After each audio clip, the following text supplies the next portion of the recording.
Hi friends, welcome to my channel. இன்னைக்கு நாம My Lovely Liroட last எபிசோடான 16வது episode தான் பார்க்க போறோம். ஆல்ரெடி என்னோட சேனல்ல நான் 15 எபிசோட் போட்டிருக்கேன். அதை பார்த்துட்டு இதை பார்த்தாதான் உங்களுக்கு புரியும். வாங்க ஸ்ட்ரெயிட்டா வீடியோக்குள்ள போயிடலாம். டருட் கஃபேல சோலி எல்லாத்தையுமே க்ளீன் பண்ணிட்டு இருப்பாங்க. அப்போ சோலியோட அம்மா அங்க வந்து உங்க அப்பாவோட வீடியோவை பார்த்தியான்னு கேட்டுட்டு அவங்க வீடியோவை போட்டு காமிக்கிறாங்க. உங்க அப்பா என்ன டைவர்ஸ் பண்ணதுக்கு காரணம் எனக்கு வேற ஒருத்தர் கூட அஃபேர் இருந்ததுதான்னு சொல்லியிருக்காங்கன்னு சொல்றாங்க. அதுக்கு சொல்லி அதுதானா உண்மையான காரணம்னு கேக்குறாங்க. அப்போ அவங்க அம்மா நீயும் என்ன அப்படிதான் நினைக்கிறியான்னு கேக்குறாங்க. உடனே சொல்லி இத பத்தி நான் அப்பா கிட்ட கேட்கும்போது எப்பயுமே என்கிட்ட போய் தான் சொல்லுவாங்க.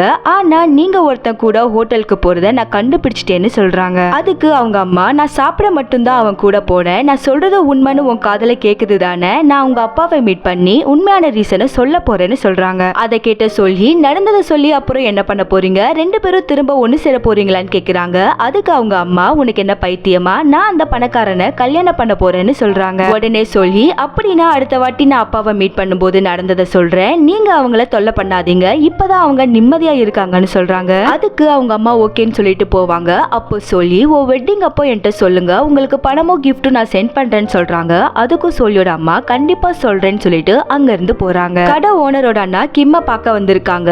அவங்கள்ட்ட கிம் ஒரு சாங்க போட்டு காமிக்கிறாங்க. அந்த சாங்க கேட்ட அந்த பர்சன் இந்த பாட்டு ரொம்ப நல்லா இருக்குன்னு சொல்றாங்க. அப்போ கிம் இது உன்னோட பாட்டு தான், நான் உன்கிட்ட சொல்லியிருந்தேன்ல உனக்கு பாட்டு எழுதி தரேன்னு, அதுதான் இதுன்னு சொல்றாங்க. அதுக்கு அந்த பர்சன் இது கேட்கவே ரொம்ப சந்தோஷமா இருக்கு, ஆனா நான் என்னோட டீமை விட்டு வெளியே வந்துட்டேன், எனக்கு கைட் பண்ண யாரும் இல்ல, எனக்கு எந்த சிஇஓமே இல்லைன்னு சொல்றாங்க. அதை கேட்ட கிம் இந்த பாட்டை எழுத உன் தம்பியும் எனக்கு ஹெல்ப் பண்ணியிருக்கான், இதை நான் தான் ப்ரொடியூஸ் பண்ண போறேன்னு சொல்றாங்க. உடனே அந்த பர்சன் இதுக்கு முன்னாடி நடந்த இன்சிடென்ட்காக நீங்க இந்த மாதிரி பண்றீங்களான்னு கேக்குறாங்க. அதுக்கு கிம் அப்படிலாம் இல்ல, நான் அட்லாண்டிஸோட எல்லா பாட்டையுமே கேட்டிருக்கேன், உங்களோட வாய்ஸும் நீங்க கேட்ட விதமும் எனக்கு ரொம்பவே பிடிச்சிருந்தது, இது உங்களோட சோலோ சாங்னு சொல்றாங்க. அது கேட்ட அந்த பர்சன் சந்தோஷமா அங்க இருந்து போறாங்க. அடுத்து சொல்லி பார் ஓனர் கூட ஒரு பொண்ணு இருப்பாங்கல்ல, அவங்கள பார்க்க போறாங்க. அந்த பொண்ணு சொல்லிக்கிட்ட அன்னைக்கு அப்படி நடந்ததுக்கு என்ன மன்னிச்சிடுங்க, அன்னைக்கு நான் ட்ரிங்க்ஸ் பண்ணிருந்தேன்னு சொல்றாங்க. அப்போ சொல்லி உன் பிளேஸ்ல நானும் இருந்திருந்தா நானும் அப்படிதான் பண்ணிருப்பேன்னு சொல்றாங்க. அதுக்கு அந்த பொண்ணு நானே ஒரு நல்ல முடிவா எடுத்திருக்கேன்னு சொல்றாங்க. இப்படி இவங்க பேசிட்டு இருக்கும் போது பார் ஓனர் அங்க வந்து நான் உன்கிட்ட கொஞ்சம் தனியா பேசணும்னு சொல்லிட்டு சொல்லிக்கிட்ட நாங்க கொஞ்சம் தனியா பேசணும்னு சொல்றாங்க. அதுக்கு சொல்லி சரி நான் வெளியே போறேன்னு சொல்லிட்டு அங்க இருந்து கிளம்புவாங்க. அப்போ அந்த பொண்ணு சத்தமா நீங்க என்கிட்ட தனியா பேச எதுவுமே இல்ல, நம்ம ரெண்டு பேரும் ஃப்ரெண்ட்ஸாவே இருக்கலாம், நீங்க இப்போ போலான்னு சொல்றாங்க. அதை கேட்ட பார் ஓனர் சரி நான் போறேன், நடந்ததை நினைச்சு நீ கவலைப்படாதன்னு சொல்லிட்டு அங்க இருந்து போறாங்க. அவரு போன வாட்டி சொல்லி அந்த பொண்ணு கிட்ட இததான் முடிவு பண்ணிருக்கீங்களான்னு கேக்குறாங்க. அதுக்கு அந்த பொண்ணு ஆமான்னு சொல்றாங்க. அன்னைக்கு நைட் சொல்லி கிம் கிட்ட போய் சொல்றதை என்னால கண்டுபிடிக்க முடியல, அப்புறம் ஒருத்தர் சொல்றதை எப்படி நம்புறதுன்னு கேக்குறாங்க. அதுக்கு கிம் என் மனசு நம்பர் தான் நான் நம்புவேன், அது எனக்கு அமைதியை கொடுக்கும், நீ ஒரு வாட்டி நான் கல்பிட்டி இல்ல, யார் என்ன சொன்னாலும் நீ என்ன நம்புவேன்னு சொன்னல அந்த மாதிரின்னு சொல்றாங்க. இந்த பக்கம் சோலியோட அப்பா அவங்களுக்கு கிடைச்ச கருப்பட்டி மூலிகை எல்லாம் இது எல்லாத்தையுமே சேல் பண்றதுக்காக மார்க்கெட்ல கொண்டு வந்து வச்சுட்டு பக்கத்துல இருக்கிற ஒரு பாட்டி கிட்ட பேசிட்டு இருப்பாங்க. அந்த சமயத்துல சோலி அம்மாவோட கரண்ட் பாய் ஃப்ரெண்ட் காரை ரிவர்ஸ் எடுக்கும் போது அந்த பாட்டியோட திங்ஸ் மேல ஏத்திடுறாங்க. அந்த பணக்கார தாத்தா வெளியே வந்து என்ன மன்னிச்சிடுங்க நான் தெரியாம பண்ணிட்டேன்னு சொல்றாங்க. அதுக்கு சோலியோட அப்பா டிரைவ் பண்ணும் போது நீங்க கேர்ஃபுல்லா இருக்கணும் தானேன்னு கேக்குறாங்க. அதை கேட்ட அந்த பெரியவர் சொல்ல போனா நீங்க தெருவுல கடையே வைக்க கூடாது, இது இலீகல், நீங்க இதுக்கு டாக்ஸ் கட்டுறது இல்ல, கேஷ் மட்டும் தான் மத்தவங்கள்ட்ட இருந்து வாங்குறீங்க, இது உங்களுக்கு தெரியும் தானேன்னு கேக்குறாங்க. அப்போ சோலியோட அம்மா காருக்குள்ள இருந்து என்னாச்சுன்னு கேட்டுட்டே வெளியே வராங்க. அந்த பணக்கார தாத்தா அந்த பாட்டி கிட்ட காசு கொடுத்துட்டு சோலியோட அப்பாக்கு காசு கொடுக்கறாங்க. அவங்க ஒய்ஃப பார்த்த உடனே சோலி அப்பா நான் நல்லா தான் இருக்கேன், எனக்கு காசு தேவையில்லைன்னு அந்த பணக்காரன்ட்ட சொல்லிட்டு அவரோட பொருள்லாம் எடுத்துட்டு அங்க இருந்து போயிடுறாரு. டருட் காஃபேல சீஹூன் வந்த கஸ்டமருக்கு ட்ரிங்க்ஸ் எல்லாம் கொடுத்துட்டு சோலி கிட்ட உங்கள்ட்ட நான் ஒன்னு சொல்லணும்னு சொல்வாங்க. கரெக்டா அந்த சமயத்துல லீ அங்க வராங்க. இப்போ லீயும் சோலியும் பேச ஆரம்பிக்கிறாங்க. லீ இந்த ட்ரிங்க்ஸ் ரொம்பவே நல்லா இருக்குன்னு சொல்வாங்க. அதுக்கு சொல்லி என்னோட ஷாப்க்கு திரும்பவும் வந்து இதை ஆர்டர் பண்ணுங்கன்னு சொல்லுவாங்க. அப்போ லீ நான் இனிமே இங்க வரவே மாட்டேன், அதை சொல்லதான் நான் இங்க வந்தேன், காலம் கடந்து போன வாட்டியும் நம்ம ஃப்ரெண்ட்ஸா இருந்தோம், இனிமே இருக்க முடியாதுன்னு சொல்லுவாங்க. அதுக்கு சொல்லி நான் உங்களுக்காக எதுவுமே பண்ணல, நீங்க கஷ்டப்படும் போது என்னால உங்க கூட இருக்க முடியலன்னு சொல்லுவாங்க. அதுக்கு லீ நீ என் கூட பிசிக்கலா இல்ல, ஆனா என் கூட இருந்த உன்னை நினைக்காம என்னால இருக்க முடியாது, நான் சரியான வாட்டி உன்னை பார்க்கணும்னு நினைச்சேன், அதனாலதான் நான் இங்க வந்தேன், நாம ஒரே தெருவுல நடந்து போகும்போது சின்ன ஸ்மைலோட ஒரு ஹலோ சொல்லலாமான்னு கேக்குறாங்க. சொல்லி அதுக்கு ஓகே சொல்லிட்டு எல்லாத்துக்குமே தேங்க்ஸ்ன்னு சொல்லுவாங்க. அதுக்கு லீ ஸ்மைல் பண்ணிட்டு அங்க இருந்து போறாங்க. கிம் அந்த பிரதர்ஸ் ரெண்டு பேரும் கூட சேர்ந்து ஆல்பம் ரெடி பண்ற மாதிரி காமிக்கிறாங்க. சீஹூன் டருட் காஃபேல ட்ரிங்க்ஸ் பண்ணிட்டு இருப்பாங்க. அவங்கள்ட்ட கசந்திரா இதோட நிறுத்து, நீ ஸ்ட்ரைட்டா சோலி கிட்ட சொல்லுன்னு சொல்றாங்க. அதுக்கு சீஹூன் என்ன போக வேணான்னு தடுத்து சொல்லி அழுதா நான் என்ன பண்ணுவேன், நான் கொஞ்சம் சாஃப்ட் பர்சன் சொல்றாங்க. அப்போ சோலி அங்க வராங்க. அவங்கள்ட்ட சீஹுன், நான் இந்த வேலையை விட்டு போலான்னு இருக்கேன், சியோன் அவங்க பாடி கார்டா இருக்க எனக்கு ஆஃபர் பண்ணிருக்காங்கன்னு சொல்றாங்க. அதுக்கு சோல்ஹி, அப்படியா, இது ரொம்பவே நல்ல விஷயம்னு சொல்றாங்க. அடுத்து சோலியோட வீட்டுல கிம்மும் சோலியும் சேர்ந்து பேசிட்டு இருப்பாங்க. அப்போ சோலியோட அம்மா வெளிய இருந்து சோலிய கூப்பிடுறாங்க. சோலி கிம்ம ஒரு ரூம்ல ஒளிச்சு வச்சுட்டு டோரை ஓபன் பண்றாங்க. சோலியோட அம்மா சோஃபால வந்து உட்காருவாங்க. அவங்கள்ட்ட சோல்ஹி, இந்நேரத்துக்கு இங்க என்ன பண்ணிட்டு இருக்க, உன்னோட வீட்டுக்கு போ, அப்படி இல்லைன்னா உன்னோட பாய் ஃப்ரெண்ட் வீட்டுக்கு போன்னு சொல்வாங்க. அதுக்கு அவங்க அம்மா, அந்த ஆளோட வீட்டுல இருந்துதான் நான் ஓடி வந்திருக்கேன், என்னால அவனுக்கு கிஸ் கொடுக்க முடியலன்னு சொல்றாங்க. அதை கேட்டு சோல்ஹி, என்ன பேசிட்டு இருக்கேன்னு கேக்குறாங்க. அதுக்கு அவங்க அம்மா, உனக்கு ஒரு விஷயம் தெரியுமா, உங்க அப்பா மோசமான துணியை போட்டிருந்தாங்க, நீட்டான ட்ரெஸ் போட்டிருந்தா அவனை விட ரொம்ப அழகா இருந்தாங்க, அவன்கிட்ட பணம் இருக்கு, உங்க அப்பாட்ட அழகு இருக்கு, இவங்க ரெண்டு பேருமே என்ன கஷ்டப்படுத்துறாங்க, உனக்கு என்ன, நீ டேட் பண்ற ஆளு அழகாவும் ரிச்சாவும் இருக்கான், அந்த பணக்காரன் நினைச்சிருந்தா வேற பொண்ணு கூட டேட் பண்ணலாம் இல்ல, எதனால என்ன சூஸ் பண்ணா, நான் டைவர்ஸ் பண்ணதுக்கு காரணம் உங்க அப்பாக்கு என் மேல பாசம் இல்லைன்னு நினைச்சேன், எனக்கு டீசென்டான வேலை எதுவுமே கிடைக்கல, நான் குற்றம் சுமத்தப்பட்டேன், அதுக்கெல்லாம் காரணம் நீன்னு நினைச்சேன், அதனால உன்னை வெறுத்த, உன்னை பிளாக்மெயில் பண்ணி காசு வாங்கினா நான் நல்லா இருப்பேன்னு நினைச்சேன், ஆனா உண்மை என்னன்னு நான் ரியலைஸ் பண்ண வாட்டி எனக்கு காசு எதுவும் தேவைப்படலன்னு சொல்லுவாங்க. அப்போ சோல்ஹி, நான் சின்ன வயசா இருக்கும்போது உன்னோட ஹீல்ஸ் சத்தத்துக்காக வெயிட் பண்ணுவேன், எனக்கு ஃப்ரெண்ட்ஸ் யாரும் இல்ல, அதனால உன் கூட விளையாட ஆசைப்பட்டேன், நான் ஒன்னும் வேணும்னு உன்னை ஜெயிலுக்கு அனுப்பல, ஆனா நீ போன வாட்டி எனக்கு விளையாட ஆள் இல்லைன்னு ஃபீல் பண்ணேன்னு சொல்றாங்க. உடனே சோலி அம்மா, சரி விடு, நாளைக்கு என் கூட நீ வா, உங்க அப்பாவை மீட் பண்ண போலாம், நீ இல்லனா உங்க அப்பா என்கிட்ட பொய் சொல்லுவாங்கன்னு சொல்றாங்க. உடனே சோல்ஹி, இப்பெல்லாம் என்னால பொய் சொல்றதை கேட்க முடியலன்னு சொல்லுவாங்க. அதை சோலி அம்மா நம்பாம நாளைக்கு 10 மணிக்கு வந்துடுன்னு சொல்லிட்டு அங்க இருந்து போறாங்க. அவங்க போன வாட்டி கிம் வெளியே வந்து சொல்லிக்கிட்ட, நீ உங்க அம்மா கூட நாளைக்கு போ, நீ இருந்தா உங்க பேரண்ட்ஸ் ரொம்ப ஹானஸ்டா பேசுவாங்கன்னு சொல்றாங்க. அடுத்த நாள் சோலி அவங்க அப்பாவை மீட் பண்ணி, அம்மா அன்னைக்கு ஒருத்த கூட ஹோட்டலுக்கு போனாங்கல்ல, அது ஜஸ்ட் சாப்பிட மட்டும்தான், வேற எதுவுமே பண்ணலன்னு சொல்வாங்க. அதுக்கு அவங்க அப்பா, அவ போனது காசுக்காக, இப்ப அவளை தேடி கண்டுபிடிச்சி நான் அவள்கிட்ட சாரி கேட்கணுமான்னு கேக்குறாங்க. அந்த சமயத்துல ஒளிஞ்சிருந்த சோலி அம்மா வெளியே வந்து, நீ எல்லார்கிட்டையும் நான் உன்னை சீட் பண்ணிட்டேன், அதனால நீ என்ன டைவர்ஸ் பண்ணதா சொல்லிட்டு இருக்க, நீ நல்லவ மாதிரி ஆக்ட் பண்ற, நீ ஏழையா இருந்ததால எனக்கு வியாதி வர ஆரம்பிச்சிச்சு, நல்ல சாப்பாடு இல்லாம நான் கஷ்டப்பட்டேன், அதனால பணக்கார ஆளுங்க கூட பழக ஆரம்பிச்சேன், இப்போ உன்னை தேடி கண்டுபிடிச்சு உன்னை பார்க்க வந்திருக்கேன்னு சொல்வாங்க. அதை கேட்டு அவங்க ஹஸ்பண்ட் எதுவுமே சொல்லாம அங்க இருந்து போவாங்க.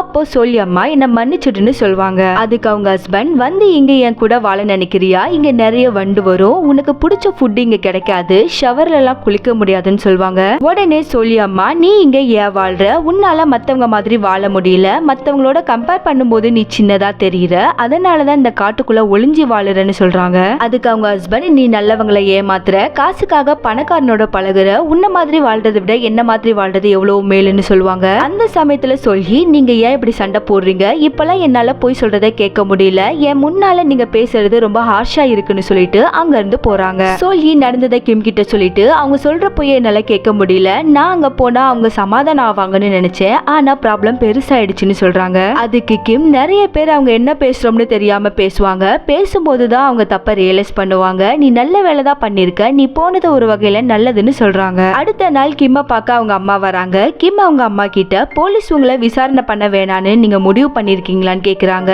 அதுக்கு அவங்க அம்மா, இல்ல, போலீஸ் சொல்றத நான் செய்ய போறேன், நான் பண்ணதுக்கு பதில் சொல்ல போறேன்னு சொல்றாங்க. அதை கேட்ட கிம், அந்த வீடை நான் விற்கலான்னு இருக்கேன், எனக்கு இந்த பிளேஸ் ரொம்ப பிடிச்சிருக்குன்னு சொல்றாங்க. அதுக்கு அவங்க அம்மா, நீ சின்ன வயசுல அந்த வீட்டுல தான் வாழ்ந்த, அந்த நினைவுகள் இன்னும் இருக்குன்னு சொல்றாங்க. அப்போ கிம், நானும் அதே தான் நினைச்சேன்னு சொல்றாங்க. உடனே கிம்மோட அம்மா, நீ ரொம்ப நல்ல பையனா இருந்த, ரொம்ப மெச்சூர்டா இருந்த, எனக்கு எந்த தொல்லையும் கொடுக்கல, எனக்கு நல்ல மகனா இருந்த, ஆனா நான் உனக்கு நல்ல அம்மாவா இல்லைன்னு சொல்றாங்க. அதை கேட்ட கிம், நான் ஒரு பொண்ணை பாக்குறேன்னு சொல்றாங்க. அதுக்கு அவங்க அம்மா, எனக்கு தெரியும், ஃபெஸ்டிவல் அப்போ உன்னை பார்க்க நான் வந்தேன், நீ ஹாப்பியா இருக்கிறத பார்த்துட்டு உன்னை டிஸ்டர்ப் பண்ணாம அங்க இருந்து போயிட்டேன், அந்த பொண்ணை என்ன பார்க்க வர சொல்லி கம்பேர் பண்ணாத, நீ கல்யாணம் பண்றதா இருந்தா என்ன பார்க்க வர சொல்லுன்னு சொல்லிட்டு அங்க இருந்து போறாங்க. இந்த பக்கம் சோலி அப்பா சோலிய பார்க்க வராங்க. சோலி கிட்ட, உன்னால போய் கண்டுபிடிக்க முடியாதான்னு கேக்குறாங்க. அதுக்கு சோலியா ஆமான்னு சொல்றாங்க. அவங்க அப்பா இப்ப எப்படி இருக்குன்னு கேட்பாங்க. அதை கேட்டு சோலி, நீங்க ரெண்டு பேரும் சண்டை போடும்போதுதான் கஷ்டமா இருந்தது, உங்களுக்கு அவங்க மேல அன்பு இல்லைன்னு நினைச்சிருக்காங்க,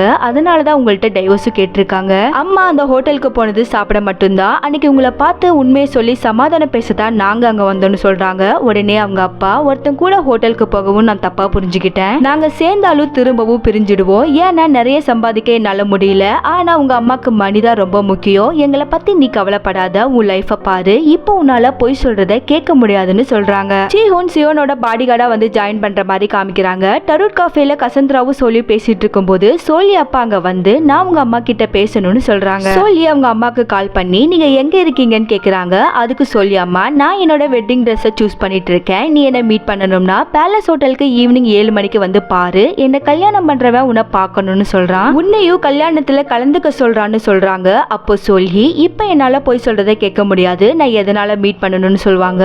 அதுக்கு அவங்க அம்மா வான்னு சொல்லிட்டு காலை கட் பண்றாங்க. உடனே கசந்திரா உங்க அப்பாவை கூட்டிட்டு போ, ப்ராப்ளமா ஃபேஸ் பண்ணுங்கன்னு சொல்றாங்க. அந்த சமயத்துல கிம் அங்க வராங்க. சோலி கிம் கிட்ட எங்க அப்பாக்கு கொஞ்சம் ஹெல்ப் பண்றியான்னு கேட்டுட்டு நியூ கோட் சூட் அவங்க அப்பாக்கு சூஸ் பண்றாங்க. கசந்திரா சோலி அப்பாக்கு ஹேர் கட் பண்ணி விடுறாங்க.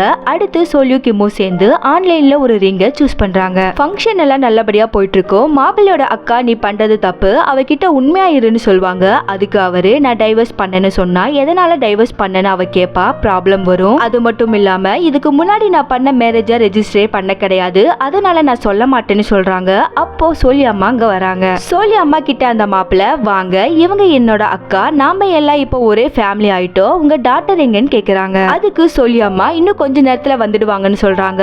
அப்போ சோலி அப்பா செமையா ட்ரெஸ் பண்ணிட்டு ஹேர் கட்லாம் பண்ணிட்டு ஹீரோ மாதிரி வந்து அவங்களுக்கு பக்கத்து சோஃபால உட்காராங்க. ஒரு பொண்ணு சோலி அப்பாக்கு டீ கொடுத்துட்டு அவங்க 3 பேத்துக்கும் லெமன் டீ கொண்டு போய் கொடுக்கறாங்க.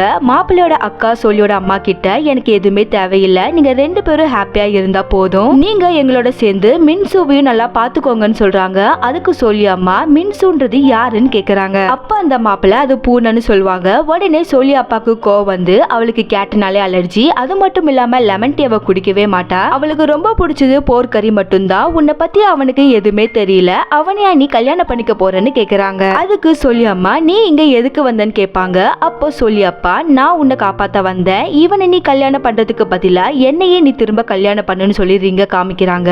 அதை பார்த்து அவங்க அம்மா இல்ல முடியாது, உன் கூட என்னால திரும்ப சேர முடியாதுன்னு சொல்றாங்க. அவங்க அம்மா பொய் சொல்லிருப்பாங்க, அதனால சோலியோட காதுல சத்தம் கேக்குது. அவங்க அம்மா சொன்ன பொய்யால திரும்பவும் சோலிக்கு அந்த பவர் கிடைச்ச மாதிரி காமிக்கிறாங்க. சோலி அம்மா அப்படி சொன்னதுனால அந்த புது மாப்பிள்ள நீ கரெக்டா முடிவு எடுத்திருக்கன்னு அவங்க கைய பிடிச்சிட்டு சொல்வாங்க. அந்த சமயத்துல சோலி அங்க வந்து பொய் சொல்லாதமா, நீ திரும்பவும் அப்பா கூட சேர ஆசைப்படுறேன்னு சொல்றாங்க. அதை கேட்ட சோலி அம்மா அழுந்துகிட்டே நீ இல்லாத வாழ்க்கையை நான் வாழ விரும்பல, என்னை காப்பாத்துன்னு சொல்றாங்க. உடனே சோலி அப்பா அவனை கீழே தள்ளி விட்டுட்டு அவங்க ஒய்ஃபா ஹக் பண்ணிக்கிறாங்க. நடந்த எல்லாத்தையுமே பார்த்தா மாப்பிள்ளையோட அக்கா பாத்தியா சாகர வரைக்கும் நீ சிங்கிளாவே இரு, வா போலான்னு சொல்லிட்டு அங்க இருந்து போறாங்க. சோலி கிம் கிட்ட திரும்பவும் அந்த எபிலிட்டி எனக்கு வந்துடுச்சு, இது எவ்வளவு நாள் இருக்குன்னு எனக்கு தெரியல, இதை நம்பலாமான்னு எனக்கு தெரியலன்னு சொல்றாங்க. அதுக்கு கிம் எல்லாம் இயற்கையாவே நடந்திருக்கு, நீ சேஃபா டிரைவ் பண்ணிட்டு வீட்டுக்கு வான்னு சொல்றாங்க. சோலியோட எபிலிட்டி திரும்ப வந்ததால கசந்திரா ஹாப்பி ஆகி விஐபி கிளைண்ட திரும்பவும் நம்ம ஸ்டார்ட் பண்ணலாமான்னு கேக்குறாங்க. அதுக்கு சோலி இல்ல வேணாம், என்னால முழுசா கேட்க முடியுதோ இல்லையோ நாம டருட் காஃபேவை மட்டும் ரன் பண்ணலாம், நீ வேணா வேற ஜாபுக்கு ட்ரை பண்ணுன்னு சொல்றாங்க. அதுக்கு கசந்திரா இல்ல உன் கூட ஒர்க் பண்றது எனக்கு ரொம்ப பிடிச்சிருக்குன்னு சொல்றாங்க. கசந்திரா சொல்றது உண்மை, இப்போ சோலிக்கு உண்மையை பேசக்கூடிய ஃப்ரெண்டு கிடைச்ச மாதிரி காமிக்கிறாங்க. இந்த பக்கம் கிம் ஈத்தனுக்காக ஆல்பம் சாங் ரெடி பண்ணி அதை ஈத்தன் ரெக்கார்டிங் ரூம்ல பாடிட்டு இருப்பாங்க. சோலி அம்மாவும் அப்பாவும் அதே காட்டுல டென்ட் போட்டு வாழ்றாங்க. இவங்க 2 பேரும் டென்ட்டுக்குள்ள இருக்கும்போது ஒரு பூச்சி வந்துடுச்சுன்னு சோலி அம்மா கத்திக்கிட்டே வெளியே வராங்க. அவங்க ஹஸ்பண்ட் கிட்ட அந்த பூச்சை கொல்லுன்னு சொல்லுவாங்க. அதுக்கு அவங்க ஹஸ்பண்ட் அதுக்கு உயிர் இருக்குன்னு சொல்லுவாங்க. இப்படி இவங்க பேசிட்டு இருக்கும்போது ஒரு பொண்ணு அங்க வராங்க. அந்த பொண்ணு சோலி அப்பா கிட்ட நீங்க செஞ்ச நூடுல்ஸ் ரொம்பவே நல்லா இருந்தது, ஹோட்டல்ல கூட யாரும் இந்த மாதிரி செய்யறது கிடையாது, நீங்க அதை செஞ்சு சேல் பண்றீங்களா, ஏன்னா நீங்க சொன்ன மாதிரி நான் செஞ்சு பார்த்தேன், ஆனா உங்களோட டேஸ்ட் எனக்கு வர கிடையாது, அதனால இதை நீங்க சேல் பண்றீங்களான்னு கேக்குறாங்க. அதுக்கு அவங்க அப்பா திரும்பவும் நான் சொல்றேன் நீங்க எழுதிக்கோங்கன்னு சொல்றாங்க. அந்த பொண்ணு சொல்றத சோலி அம்மா கேட்டுட்டு இதை நாங்க சேல் பண்றோம்னு அந்த பொண்ணு கிட்ட சொல்றாங்க. கிம் ஒரு பார்ல பாட்டு பாடுவாங்கல்ல, அங்க போயிட்டு அங்க இருக்கிற பெரியவர்கிட்ட ஈத்தனோட ஆல்பம் சாங்கோட சிடியை கொடுத்துட்டு நாங்க நிறைய ஹார்ட் ஒர்க் போட்டிருக்கோம், தனியா இருக்கும்போது இந்த பாட்டு நீங்க கேளுங்கன்னு சொல்றாங்க. ஒரு வழியா ஆல்பம் சாங்கா ரிலீஸ் பண்றாங்க. பெஸ்ட் கம்போசருக்கான அவார்டை சியோன் கிமுக்கு கொடுக்கறாங்க. அடுத்து கிம் வின் பண்ணதுக்காக பார்ட்டி பண்ணி என்ஜாய் பண்ணிட்டு இருக்காங்க. அந்த பார் ஓனரும் அவங்க கூட இருக்கிற பொண்ணு திரும்பவும் ஒண்ணு சேர்றாங்க. அத அந்த பொண்ணு சொல்லிக்கிட்ட சொல்லி சந்தோஷப்படுறாங்க. அடுத்த நாள் கிம் ஹியாங்க பார்க்க ஜெயிலுக்கு வந்திருக்காங்க. கிம் கிட்ட ஹியாங் நான் டிவில பார்த்தேன், உன் பாட்டு எனக்கு பிடிச்சிருந்தது, உன்கிட்ட ஒரு உண்மையை சொல்லணும், யோம்ஜி இறந்த அன்னைக்கு அவ போனை நான் பார்த்தேன், அதுல சென்ட் பண்ணாத மெசேஜ் ஒன்னு இருந்தது, அதுல அவ என்ன சொல்லியிருந்தானா என்னோட வாழ்க்கையில நல்லதே நடக்கல, கடல் எனக்கு எப்போதுமே கருப்பாதான் தெரிஞ்சது, உன்னை பார்த்ததுக்கு அப்புறம் தான் அது ப்ளூவா தெரிஞ்சது, நான் கண்டிப்பா வாழ்வேன், ஏன்னா நீ என்னை விட்டுட்டு போயிட்ட, உன்னை நீயே குற்றம் சொல்ல மாட்டான்னு நான் நம்புறேன், எல்லாத்தையும் வந்துட்டு ஹாப்பி லைஃபா வாழணும்னு டைப் பண்ணியிருந்தா அவ நீ சந்தோஷமா வாழணும்னு நினைச்சிருக்கா, இதை தான் நான் சொல்லணும்னு நினைச்சேன்னு சொல்றாங்க. இந்த பக்கம் ஜோ பெட்ரோல் பங்க்ல ஒர்க் பண்ணிட்டு இருப்பாங்க. அப்போ பார்க் அங்க வந்து ஜோவை பார்த்துட்டு உன் நிலைமை இப்படி ஆகும்னு நான் நினைக்கவே இல்ல. கடைசியில நீ இங்க வந்து ஜாயின் பண்ணிட்டியான்னு சொல்லி ஜோவை வம்பிழுக்கிறாங்க. அதனால ஜோ கோவப்பட்டு பெட்ரோல் அடிச்சதுக்கான பில்ல பார்க்கிட்ட தராம அதை கிழிச்சு போட்டுறாங்க. டருட் காஃபேல ஒரு அம்மா சோலிய பார்த்து என் பொண்ணு வித்தியாசமா நடந்துக்கிறா, நீங்க தான் எனக்கு ஹெல்ப் பண்ணணும்னு சொல்றாங்க. அதுக்கு சொல்லி எதுவுமே பேசாம சைலண்டா இருக்காங்க. எல்லாரும் போன வாட்டி கசந்திரா சொல்லிக்கிட்ட நாம விஐபிக்காக ஹெல்ப் பண்ணலன்னா அவங்கள்ட்ட மெயில் மூலமா எக்ஸ்பிளைன் பண்ணிடு, எல்லாரும் உனக்காக கால் பண்றாங்கன்னு சொல்றாங்க. சியோனும் அவங்க பாடி கார்டும் நல்ல பேரா இருக்காங்கன்னு மீம்ஸ்ல வந்திருக்கு. அதை சியோன்ட்ட சியோன் காமிச்சு நீங்க ரொம்ப கியூட்டா இருக்கீங்கன்னு சொல்றாங்க. சோலி அப்பா அம்மா அதே காட்டிலேயே ரெஸ்டாரண்ட் மாதிரி ஓபன் பண்ணி ஹாப்பியா இருக்காங்க. கிம் சோலி கிட்ட என்ன கல்யாணம் பண்ணிக்கிறியான்னு கேட்டு ரிங்க போட்டு விட்டுட்டு ரெண்டு பேரும் ஹாப்பியா இருக்கிற மாதிரி காமிக்கிறாங்க. லாஸ்டா சோலி அவங்க விஐபிக்கு மெயில் சென்ட் பண்றாங்க. அது என்னன்னா, சில பொய்கள் மனசை காயப்படுத்தும், சில பொய்கள் ரொம்ப அழகா இருக்கும். மனிதனோட மனசு கடலோட ஆழத்தை போன்று இருக்கும், அதுக்குள்ள என்ன இருக்குன்னு சொல்றது ரொம்பவே கஷ்டமா இருக்கும். அவங்க உண்மையதான் சொல்றாங்களா இல்லையான்னு நம்மளால உறுதியா சொல்ல முடியாது. நான் அன்பு மேலேயும் உண்மை மேலேயும் ஃபோக்கஸ் பண்ணலான்னு இருக்கேன், எல்லாத்துக்கும் நன்றின்னு சொல்லிட்டு மை லவ்லி லைரோட லாஸ்ட் எபிசோட முடிக்கிறாங்க. நானும் ஒரு வழியா மை லவ்லி லைரோட எல்லா எபிசோடையும் உங்களுக்காக எக்ஸ்பிளைன் பண்ணி முடிச்சுட்டேன். அடுத்த ஒரு நல்ல படத்தோட உங்களை வந்து மீட் பண்றேன். தேங்க்யூ.